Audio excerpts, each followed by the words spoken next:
Well, hello everyone, and welcome back to the Van Hoesen house. Not quite as nice a day as it was during our last session, but James is here with me to document a little more information to share. Today we're going to be talking primarily about areas of the house where enslaved people would have probably been most prominently featured. So we're going to start with the basement, and we'll go from there. Well, aware of the house for over 60 years.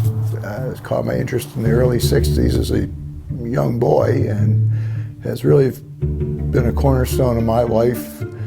It provided a path for me, my career as an adult, as a restoration carpenter, and I am the one person who has kind of seen it through as people have come and gone and added to our overall approach to what we're doing. And hopefully now, after 20 years and me being here to try and maintain it and keep some of the weather out, it looks like 2025 will finally be that year for the house. Well, I think first we need to understand, although this basement is currently wide open, originally it was separated into two areas. To the west we had the original basement kitchen, is where the enslaved people would probably spend a lot of their time preparing meals and the like. The Van Hoesen Marriott house is a really unique home. There are not many buildings left from that era because a lot were built out of wood and they have gone away, but this house is built out of brick. It has stood for all of this time. So it has the history from the 1700s when it was built. Also, it has the history of being a space of enslavement, because we know that the Van Hoesens were enslavers. Bear in mind that until the 1820s, New York State was a slave state. New York State was a slave state. There were plenty of enslaved people in New York State and significantly in the Hudson River Valley. It is probably the only house still existing that is so important to so many different aspects of history. You know, one of the things about the Van Hoesen house, it's so visible from Route 66. People drive by the trailer park and can see it from there. And it's clearly a historic home that needs to be restored.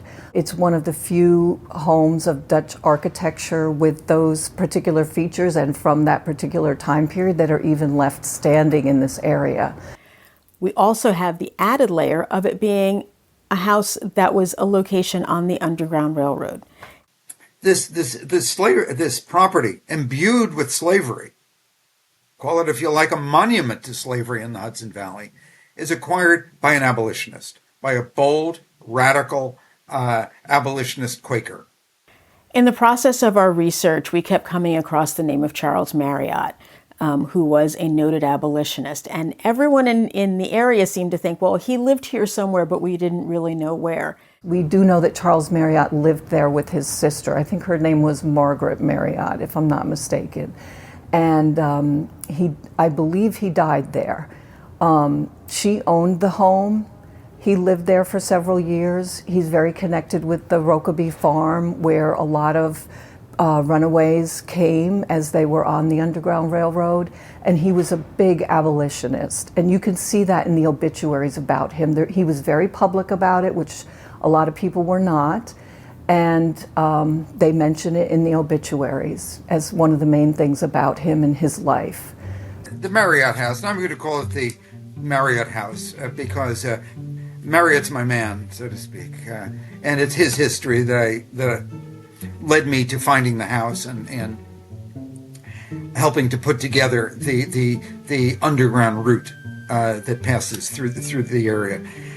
But the house embodies the entire history of slavery and anti-slavery in the United States. It's embedded in that property. It's embedded in the bricks even, so to speak, and in the earth that surrounds it. I think the Van Hoesen house is incredibly important to our area, but also to our country. Architecturally, it represents something that's very unique in Dutch architecture at the time. The Van Hoesen house shows, or is a potential for showing, all these different aspects of early American history, which creates what we are today.